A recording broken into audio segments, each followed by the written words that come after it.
Merci, chef Pierre Thiam, pour votre présence. Soyez le bienvenu à nouveau, cette fois-ci en français. Je serai votre hôte encore une fois, Madalena, et j'ai l'honneur à nouveau de vous interviewer. Comme je vous ai dit la fois précédente, je ne suis pas seulement ici autant que hôte, mais aussi autant qu'une fan de vos œuvres. Et j'ai l'honneur de vous interviewer. Comme je vous ai dit, c'est toujours un très grand honneur pour moi. L'honneur est pour moi. En fait, en faisant des recherches, en effectuant des recherches sur votre personne, j'ai remarqué que vous êtes quelqu'un d'assez réservé. Et en vous regardant aussi, maintenant, je le remarque, que vous êtes tout comme moi, en fait, quelqu'un qui préfère être plongé dans les livres et dans la cuisine aussi, bien sûr, que d'être en face des gens. Je ne sais pas si c'est une erreur de ma part. Euh, donc, j'ai pu quand même trouver quelque chose sur vous. J'ai remarqué que vous êtes né et vous avez grandi au Sénégal. Et tantôt, vous avez dit qu'en fait, vous avez grandi à Dakar, dans la capitale, vraiment. Est-ce que vous pourriez nous raconter un peu plus de la façon dont vous avez grandi à Dakar, s'il vous plaît? Ben, j'ai grandi à Dakar dans un quartier qui s'appelle le Point E, hein, qui n'est pas loin de l'université. Donc, c'était pendant l'année scolaire et pendant les vacances scolaires, j'étais en Casamance, la région du sud du Sénégal, qui est beaucoup plus tropicale. Dakar, c'est plus désertique. La Casamance, c'est le sud, c'est complètement différent. Et c'est là où mes grands-parents vivaient. Donc, je passais mon temps avec eux pendant l'été. Vos grands-parents de quel côté? Des deux côtés, en fait, hein, du côté de mon papa et du côté de ma maman. Quoique du côté de mon papa, ils viennent originellement du nord du Sénégal, mais ils avaient de quelques générations émigré dans le sud. Et donc, ils se considèrent comme étant du sud. Mais mon nom de famille, Thiam, c'est du nord. Donc, vous ne verrez jamais les gens du sud. Voilà, donc, mais c'est ça le Sénégal, ça. Et c'est ça l'Afrique, en fait. Les frontières ne sont pas... Les différences culturelles aussi. Voilà, exactement. Qui ne correspondent pas toujours aux frontières, tout à fait. Exactement, voilà. Est-ce que vous avez des frères et des sœurs? Ben, je suis au milieu de 5, donc 2 frères, 2 grands frères, une petite sœur et un petit frère. Donc, moi, je suis juste au milieu. Et c'était une position assez confortable parce que je passe inaperçu. Et donc, voilà, c'est un peu un truc que vous avez mentionné tout à l'heure, si j'étais discret. Je suis timide de nature, donc voilà, donc ce qui fait que, voilà, donc, étant au milieu, ça me permettait de blend in, comme on dit. Oui, voilà. Et vos frères et sœurs, la première question que j'ai sur eux, je ne vais pas rentrer trop dans les détails parce que je sais que c'est leur vie privée, mais qu'est-ce qu'ils trouvent dans votre parcours gastronomique? Est-ce qu'ils sont aussi intéressés par la cuisine? Plus maintenant, oui, ma sœur, surtout parce qu'elle étant une fille qui a grandi au Sénégal, hein, les filles, elles ont la chance, hein, d'être initiées très tôt dans la cuisine. Oui. Et malheureusement, nous, les garçons, nous n'avions pas cette opportunité. Et donc, ma sœur, si ça l'intéresse et on discute pas mal cuisine. Mes frères, maintenant, je suis sûr qu'ils se sont grattés la tête pendant un moment, se demandant, mais qu'est-ce qu'il fait, celui-là? Éventuellement, ils ont compris, hein, la cuisine, ça nous intéresse tous parce qu'on a grandi dans ce milieu. Tu grandis au Sénégal, tu as grandi dans un milieu, quel que soit ton genre, hein, tu seras exposé à une cuisine délicieuse parce que c'est une cuisine qui est fraîche, qui se fait tous les jours, qui est très pleine de saveurs, hein, et elle est très riche, hein, en termes d'ingrédients, de techniques de cuisine. Et donc, ce qui fait qu'on a cet avantage de grandir dans un environnement où on a tous les jours un plat frais, cuisiné au déjeuner, au petit déjeuner et au dîner. Surtout tout déjeuner et dîner. Petit déjeuner, c'était classique, mais bon, classique, relativement classique. Mais le reste, c'est déjeuner et dîner. Ma maman allait au marché tous les jours. Elle faisait des plats frais tous les jours.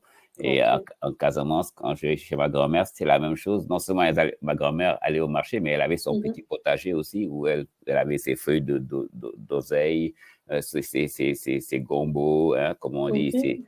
Tout ça poussait autour de la maison. Et le poulailler, hein, le poulet. Jusqu'à présent? Ah, jusqu'à présent, elles sont plus de ce monde, mais quand on va à la maison, c'est toujours ça. Hein, donc, les poules Mes condoléances. Oh, merci, ça fait un moment maintenant.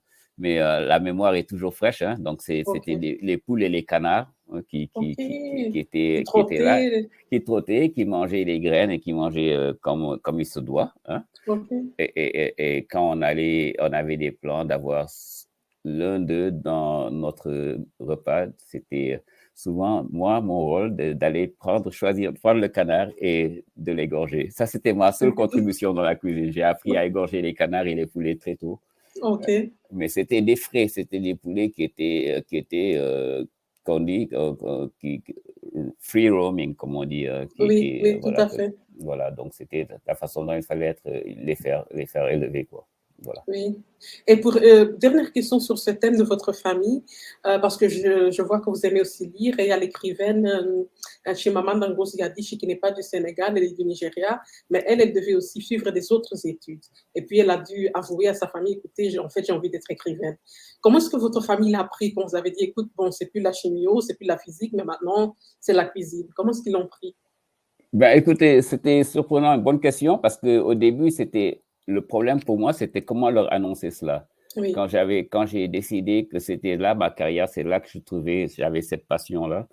Et maintenant, comment annoncer à mes parents? J'avais quitté le Sénégal, déjà, j'étais aux États-Unis, soi-disant pour faire des études en physique-chimie, que j'avais commencé au Sénégal et que je n'ai jamais continué aux États-Unis. Mais, et je me suis retrouvé en cuisine, accident de l'histoire. Hein, Oui. et c'est en embrassant cet accident que j'ai réalisé que la cuisine, en fait, c'était la seule chose qui m'intéressait au monde. Et maintenant, il fallait dire ça à mes parents, qui sont des parents africains qui pensent que leur enfant, leur garçon doit être soit ingénieur, c'était mon cas, ou bien docteur ou avocat ou truc aussi ennuyeux que ça. Et non, comment leur expliquer que c'était pas le cas pour moi? Donc, j'ai commencé par ma maman. Ça a commencé par ma cousine d'abord. Ma cousine qui a appris ça quelque part, que je cuisinais, et elle a trouvé que c'était la chose la plus marrante au monde. Elle s'est mise à rigoler une fois au téléphone et elle m'a dit, comment ça se fait que tu as fini en cuisine? Tu es cuisinier? C'était pas un bon terme pour elle. C'était quelque chose, c'était un échec, quoi. Hein, je suis aux États-Unis, je suis cuisinier. Alors là, je me suis dit, bon, si Alice sait que je fais ça, ça va pas prendre longtemps avant que maman et papa le sachent. Donc, autant prendre le taureau par les cornes. Et j'ai appelé ma maman et je lui ai dit que voilà, après beaucoup d'explications, voilà, je suis passionné par la cuisine et c'est ça que je veux faire. Et donc, j'ai bien fait de commencer par ma maman parce qu'elle aussi, elle était passionnée par la cuisine. Et donc, vous avez été stratégique.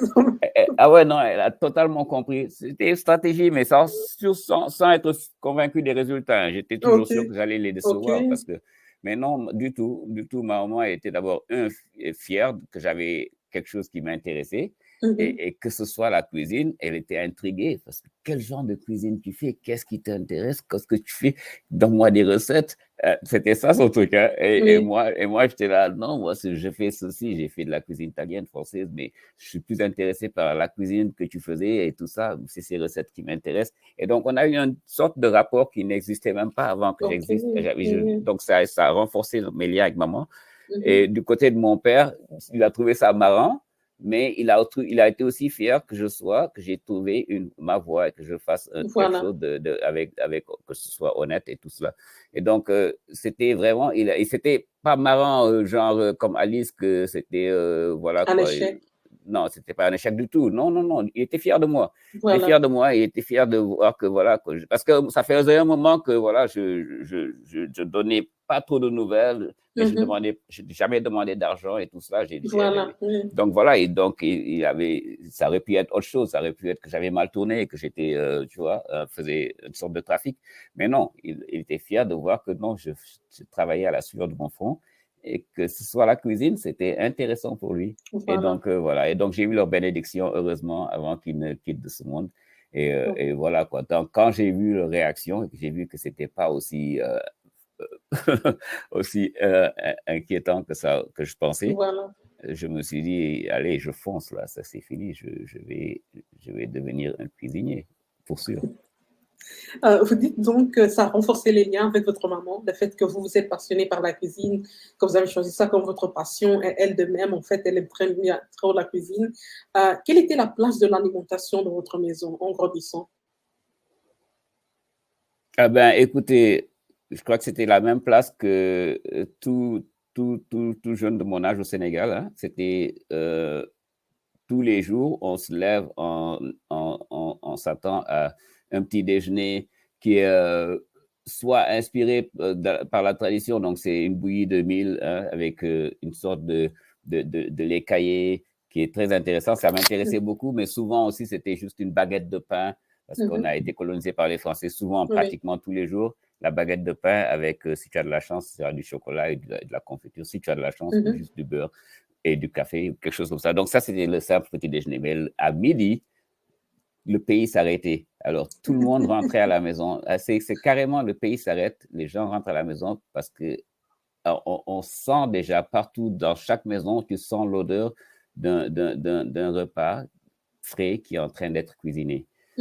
Alors, et donc, cette place-là, elle était importante pour nous. Hein. Moi, je rentrais à la maison, j'avais le choix. Hein. Si maman faisait un caldou, j'étais à la maison. Si elle faisait quelque chose d'autre, ça dépendrait de ce que les voisins faisaient. Si les voisins, parce que la voisine, elle faisait un tchéboudjen qui était à ne pas manquer. Donc, si je dis à un moment, non, je vais manger chez le voisin aujourd'hui. Et c'était normal chez nous. C'était accepté. C'était même, c'était complice. La maman et les voisines et tout ça, c'est tous la famille en Afrique. Donc c'était important ces moments-là, la cuisine, les moments de repas, c'était les moments qui marquaient le rythme de la famille. C'était les moments où on se retrouvait ensemble, entre famille ou entre amis, ou et c'était les moments de partage, d'amour. Et il y avait un moment que j'appréciais beaucoup, c'était surtout quand on mangeait autour du bol. Ça alternait. On mangeait souvent à table, malheureusement, parce qu'on a été aussi colonisé, c'était une sorte de la culture. Mais il y a des moments où on mangeait autour du bol, et tout le monde est assis, et autour du bol, il y avait une nappe par terre. Et là, c'était un moment de partage qui était spécial parce que il y a toute une étiquette pour manger autour du bol et tu dois apprendre à manger avec en face de toi, il y a une sorte de triangle imaginaire et tu vas pas au milieu du bol. Tu ne dépasses pas cette ligne. Tu ne dépasses pas ce triangle et tu as confiance à tous les autres autour qui respectent leur triangle.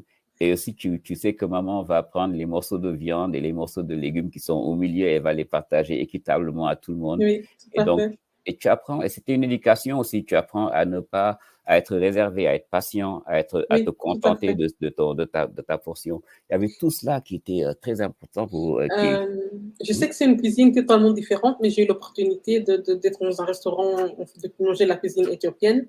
Et en fait, dans leur cuisine, ils ne mangent pas forcément autour du bol. Absolument. Et en fait, la première fois que tu prends un morceau pour manger, tu ne le manges pas toi-même, tu l'offres à quelqu'un d'autre. Et c'est leur manière aussi d'apprendre aux gens à être patients, à savoir partager. Est-ce qu'on a quelque chose aussi pareil en fait, dans votre culture? Oui, absolument. Et c'est ça qui est important quand je vois ces petites gestes qui font la culture et qui remettent la cuisine et l'alimentation dans la culture. Hein. C'est ça. Et chez nous, il y a un mot qui un peu symbolise tout ça, c'est la teranga. Tu vois? Et teranga au Sénégal, c'est quand tu offres ce que tu as de meilleur. Hein.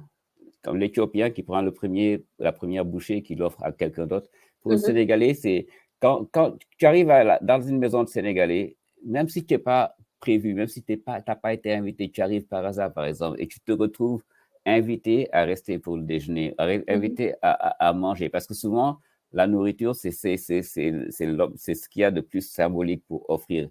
Tu dois offrir quelque chose en teranga. Mais cette personne qui est arrivée, qui n'est pas prévue pour déjeuner, en fait, nous, dans notre culture, cette personne-là, c'est la personne la plus importante. Parce que cette personne-là, c'est une personne qui est dans notre culture. Hein, c'est une sorte d'ange qui est venu t'apporter une bénédiction. Et ta façon de recevoir cette bénédiction, c'est en lui offrant ce que tu as de meilleur, en lui offrant à manger. Et quand tu lui offres à manger, cette personne-là aussi, sachant qu'elle est considérée comme un ange qui amène une bénédiction, elle ne peut pas refuser, elle ne doit pas refuser non plus. Hein. Ça fait partie de l'étiquette aussi. Tu dois accepter, même si tu n'as pas faim, tu dois au moins symboliquement prendre un petit bout et manger pour donner cette bénédiction à cette famille-là. Donc voilà quoi. C'est un peu ça. Ce sont ces histoires qui font que non seulement tu te rends compte que la cuisine, c'est pas juste des recettes et des ingrédients et ça va au-delà de ça. C'est toute une culture. C'est tout. et ça soude, hein, ça connecte les gens, tu apprends des valeurs, comme je te dis, les valeurs, comment tu dois manger autour du bol et tout ça, c'est des Tout à valeurs fait. qu'on apprend aux enfants Oui, dans un jeune âge. C'est des valeurs que tu amènes partout dans la vie, c'est des valeurs c'est qui te vrai. servent. Ouais. Vous avez souvent parlé de votre maman. Est-ce qu'on peut la voir comme la personne qui vous a introduit dans l'art de la cuisine? Et est-ce que quand vous replongez dans votre mémoire, quand vous pensez par exemple à midi, je dois manger le repas de ma mère, est-ce que c'est ça votre premier repère en fait de votre parcours de gastronomie? Oui, oui, absolument. Et elle l'a fait, c'était pas son intention, mais en l'observant et en dégustant ses plats, ça a joué un rôle essentiel, hein. Je n'aurais jamais fait ce que je fais, j'ai fait ce parcours que j'ai eu si c'était pas elle. Donc, Mhm, je m'explique. Quand j'ai commencé à travailler dans des restaurants et que j'étais dans des restaurants qui n'étaient pas africains, il n'y en avait pas vraiment, mais on se retrouve dans un restaurant où il y a toujours un moment qu'on appelle le moment de la famille, hein. Avant le service, où toute la famille, tous les employés sont autour de la table et on mange, hein. Et le ok, repas est cuisiné par un des cuisiniers en général. ok, Et quand c'est mon tour de cuisiner les repas, c'est à un moment que j'ai commencé à être de plus en plus euh, conscient de cette cuisine qui me manquait. Et c'est ok. un peu par égoïsme, hein, je voulais avoir ces goûts pour moi. Donc, je Mhm, commençais à servir cette cuisine de mémoire, cuisine de ma maman, au staff du restaurant. Quand oui, c'était mon tour de cuisiner des plats staff meal, je faisais des cuisines, le caldo de maman, le yassa de maman, oui, le mafé de maman. Et ça, c'était quelque chose qui était spécial pour le restaurant. Tous les gens étaient là, ils n'avaient jamais vu ça. C'était des Américains, ils étaient d'autres origines, ils n'avaient jamais eu de cuisine sénégalaise et ils étaient tout le temps fascinés. Ils attendaient tout le temps le jour où c'était mon tour de faire la cuisine parce que c'était la cuisine de ma maman. Donc, ma maman oui. a joué un rôle essentiel. C'est cette cuisine de mémoire qui m'a poussé à continuer à creuser, à chercher encore plus, à m'inspirer de cette cuisine de mes origines, quoi. Mais ça commence avec ma maman. Et quand vous pensez à la cuisine africaine, parce que souvent, vous qui aimez lire, vous rentrez par exemple dans n'importe quelle librairie et vous essayez de trouver un livre sur la cuisine africaine, vous êtes déçu. Moi, personnellement, je suis toujours déçue. Je me dis pourquoi? Parce que même par exemple, on a une chaîne belge ici qui s'appelle Miam et ils ont des programmes d'un peu partout dans le monde, de l'Italie, de la France. Et pour les pays africains, de un, ils ont pris tout le pays continent africain ensemble et ils n'ont même pas choisi en fait quelqu'un d'origine africaine pour présenter les Oh plats. mon Dieu. Donc voilà. Donc je me demande, on a pu exporter la musique à travers des gens comme Burna Boy et même des autres chanteurs comme la rumba du Congo qui est connue un peu partout dans le monde. Quand on regarde maintenant sur Instagram, vous voyez qu'il y a des gens qui voyagent, même pas pour faire des safaris, mais vraiment pour voyager en Afrique, pour aller visiter la culture. Pourquoi est-ce qu'on n'arrive pas à exporter aussi notre savoir culinaire? Ben, écoutez, c'est beaucoup de raisons, hein, pourquoi. Hein. D'abord, c'est cette image de l'Afrique qui a été euh, tronquée, qui a été présentée comme ce continent où il y avait toujours besoin d'aide, il y avait de la famine, il fallait donner Mhm. à manger aux Africains. Donc, les gens ne pensaient pas forcément à une cuisine africaine. Hein. Et d'abord, c'est même ridicule de dire une cuisine africaine. Vous voyez, vous faites cette émission en Belgique qui présente l'Afrique avec un présentateur qui n'est pas africain, qui présente Mhm. l'Afrique dans un tout. Il y a Mhm. plusieurs cuisines en Afrique, il y a Tout à plusieurs fait. cultures en Afrique, Oui. il y a tellement de goûts en Afrique qui sont là, ignorés.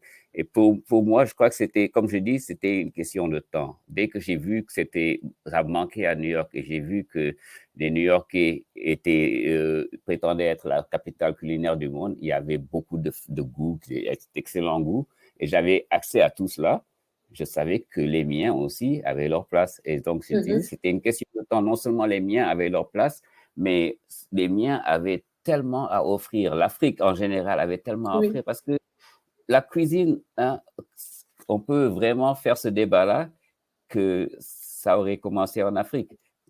La découverte du feu est l'étape principale pour la prochaine, c'est la cuisine. Hein. On découvre le feu et puis on peut arguer que le feu a été découvert en Afrique. Donc, c'est une Tout cuisine à qui est fait. très ancienne. donc non seulement très anciennes, mais très diverses. Donc tout cela me confirmait que c'était une question de temps. Alors pourquoi se trouve qu'on entre dans des librairies, on ne trouve pas de livres de cuisine africaine?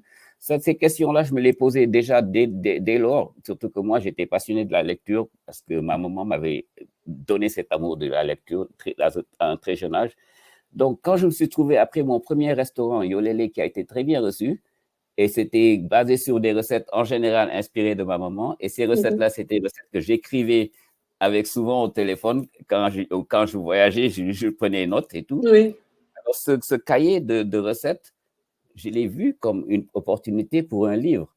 Et je me suis dit, hey, ça, c'est un livre qui n'est pas sur le marché, qui devrait être sur le marché.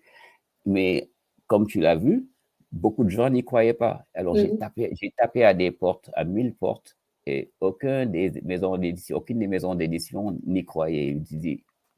Parce qu'ils étaient ils avaient cette mentalité, cette idée que l'Afrique, il n'y a pas de cuisine en Afrique, personne ne s'y intéressera. Jusqu'au moment où j'ai trouvé ma première maison d'édition et eux, ils ont saisi le potentiel d'abord parce que la directrice était d'origine japonaise, donc elle avait ce côté culturel. Et le livre est sorti et le livre a été finaliste du Julia Child Award et le livre a été bien reçu et tout. Et les gens se sont dit, oh, comment ça se fait? C'est un continent où il y a tellement d'abondance. Le livre te montre une Afrique qui n'avait pas été présentée alors à eux, quoi. Ils ne savaient pas qu'il y avait tout ce truc. Et éventuellement, maintenant, bon, mon prochain livre, il sort, ce sera une grosse maison d'édition, c'est le 4e livre, et voilà. Et donc, je crois que c'est une question de temps. D'autres chefs sont en train de venir, des jeunes chefs africains avec beaucoup de talent africain ou d'origine africaine, ou de la diaspora, qui font des trucs très intéressants, des restaurants très intéressants, qui ont des émissions télévisées ici, enfin, qui sont dans des shows télévisés. Donc, c'est une question de temps. C'est une question de temps parce qu'il y a tellement à offrir. L'Afrique a tellement, énormément à offrir. Surtout que notre cuisine, non seulement elle satisfait le foodies, hein, le goût, mais aussi c'est une cuisine qui est nutritive, qui est très bonne pour la santé, qui est diversifiée et qui est aussi importante pour les effets du changement climatique. Il est important d'intégrer la biodiversité qui se trouve en Afrique, qui disparaît malheureusement. Donc, il y a tout ça. Tout à fait. Nous sommes en train de voir qu'il y a quand même, ça bouge en Afrique. Je ne vais pas entrer dans la politique, mais quand on regarde ce qui se passe au Gabon, au Niger, au Mali, on peut parler d'une renaissance, en fait. Et quand je regarde ce que vous essayez de faire avec Fonio et avec Yolele, je crois que ça cadre aussi dans cet adage qui disent, beaucoup d'Africains qui disent on veut des solutions africaines pour des problèmes africains. Et en fait, vous n'allez pas été chercher loin. En fait, vous vous êtes dit, écoute, je suis de cette région-là du Sahel. Parfois, il y a des famines ici. Je veux trouver une solution pour cela. Et c'est comme ça que ça vous est venu à l'esprit de ce concept de Fonio et de Yolele. Est-ce que vous pourriez nous raconter plus là-dessus, s'il vous plaît? Ben oui, c'est totalement, vous avez saisi ça, les solutions doivent être africaines, les solutions sont là en Afrique et on les ignore parce qu'on nous a fait penser que tout ce qui vient de l'Ouest est meilleur, donc ce qui vient de l'Occident est meilleur que ce qu'on a. Donc cet état d'esprit qui doit changer d'abord et dès que ça change, on réalise qu'on est entouré de solutions. Et donc pour moi, ça a commencé organiquement, hein, ça a commencé avec le fait qu'en écrivant mes livres de recettes, je pensais tout le temps à des substitutions pour les recettes et je me disais, mais pourquoi ces ingrédients que je cherche à substituer, il y a une autre manière de le faire, ouvrir des marchés pour ces ingrédients. Ces ingrédients devraient être dans les chaînes de supermarchés partout dans le monde, en Afrique aussi. Voilà. Et même en Afrique, j'ai réalisé qu'à Dakar, à Lagos, je cherchais du fonio pour mes menus et c'était la croix et la bannière. Pour Lagos, il fallait aller jusqu'à Jos pour faire venir ça du nord, alors qu'ils produisent du fonio dans le nord, mais il n'y avait pas que de chaîne de valeur qui faisait venir ça jusque dans les supermarchés de Lagos. Donc, c'était pour moi incompréhensible. Ce qui était encore beaucoup plus incompréhensible, c'est que l'Afrique soit un net importateur de produits alimentaires, alors que c'est le continent qui a non seulement le plus de terres arables au monde, 60% des terres arables au monde sont en Afrique, mais une immense diversité de plantes alimentaires qui sont en Afrique, qui sont aussi ignorées par le système alimentaire. Donc, il y avait toutes ces anomalies qui me faisaient penser il est temps que les choses changent. Et étant du Sahel, j'ai été particulièrement fasciné par le fonio, une céréale qui pousse qui pousse depuis plus de 5000 ans, des milliers d'années. Et pourquoi ça se fait que cette céréale qui est non seulement très résiliente, qui pousse dans la zone pauvre du Sahel et qui régénère le sol parce qu'elle a des racines profondes qui ajoutent de la nutrition au sol, des nutriments au sol. Mais au-delà de ça, c'est une céréale qui est très nutritive, qui est délicieuse, qui cuisine facilement, qui se cuisine en 5 minutes. Hein. Donc, il y a tellement de choses qu'il y avait pour le fognon. Je me demandais, mais pourquoi cette céréale n'est pas une céréale?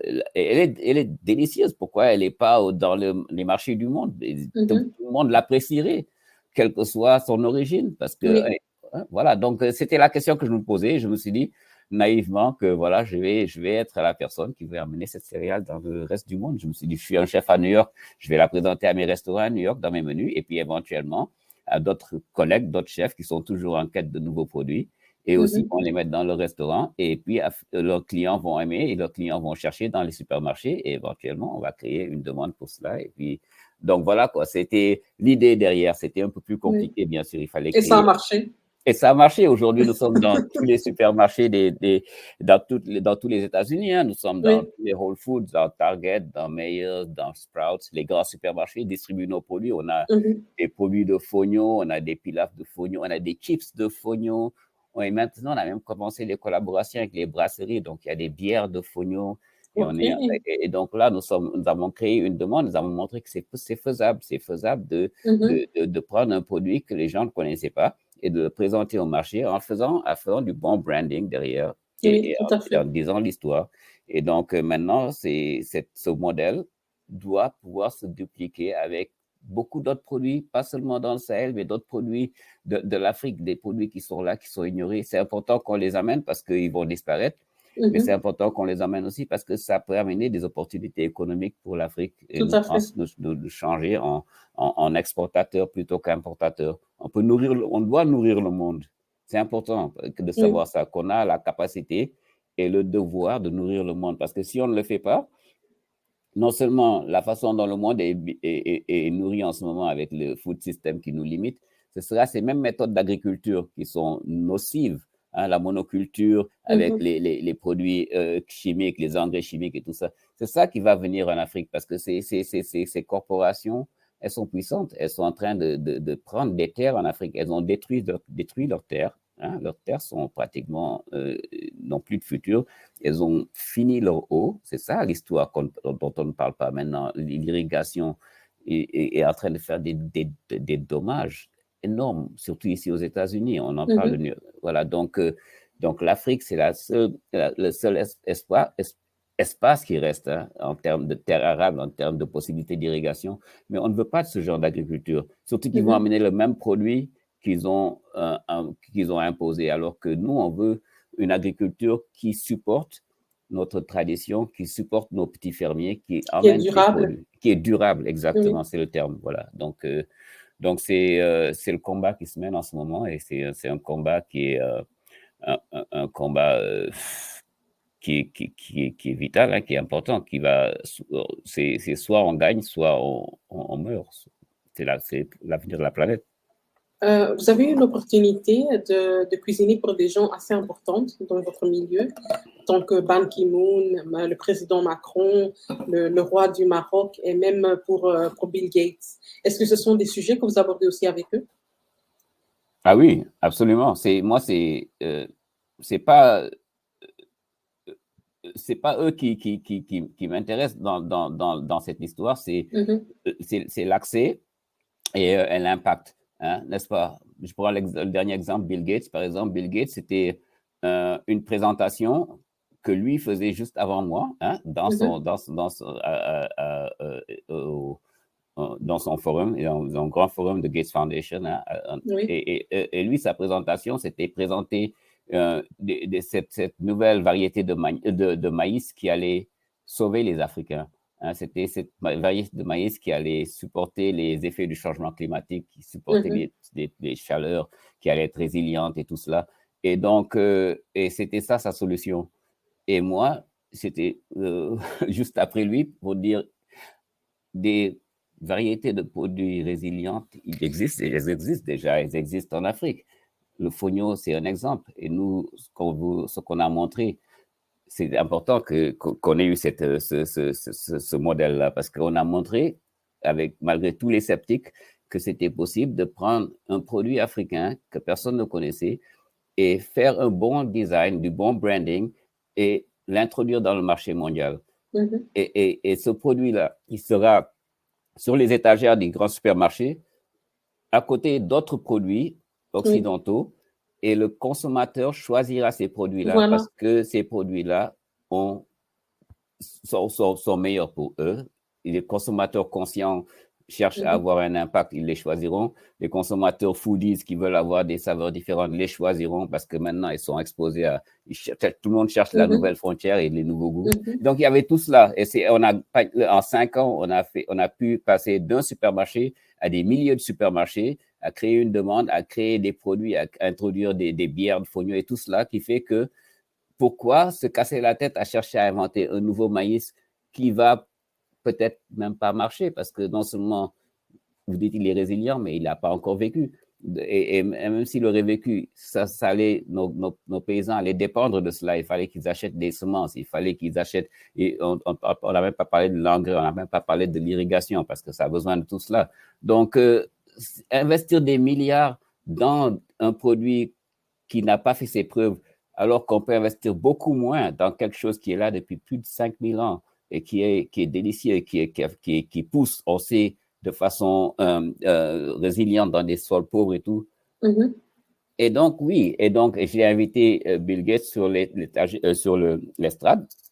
Et on a mis une cuisine et je l'ai invité à cuisiner avec moi ce produit dont je parlais pour lui montrer que non seulement il y avait c'était une graine miracle, mais aussi ça cuisinait facilement et que même lui, Bill Gates, pouvait faire une belle salade de fognon au mangue avec. Et donc voilà, donc c'était un moment spécial et ça les touche directement et lui particulièrement parce qu'après il a fait une série de tweets et puis ils ont même, la Gates Foundation a même dédié des fonds énormes aux petits paysans d'Afrique et d'Asie du Sud. Et c'était quelque chose que la Gates Foundation ne faisait pas avant. C'était une direction. Ils étaient dans c'était une mentalité. Ils pensaient qu'ils devaient amener des solutions à l'Afrique. Et c'est cette même mentalité qu'ils ont tous à ce niveau-là. L'Afrique, c'est la place où ils vont amener des solutions. Certains sont sincères, d'autres, ils ont par opportunisme, si j'utilise ce terme. Mais en réalité, la solution est là. Et si vous si vous êtes moins arrogant, prenez le temps d'apprendre. Savoir que vous pouvez apprendre les Africains, surtout des petits paysans qui ont des connaissances qui sont transmises génération après génération. Donc, c'était ça la différence. Donc, moi, c'est ça qui m'intéresse dans ce genre de rencontre. Pouvoir parler au nom de qui je suis, de l'Afrique. Hein, et ça qui manquait aussi, même comme vous avez dit, votre émission Miam en Belgique, on ne parle pas en notre nom, c'est toujours quelqu'un qui parle en notre nom. Tout à fait. Que ce soit Bill Gates ou que ce soit le cuisinier de Miam. Donc voilà, c'est. Tout à fait.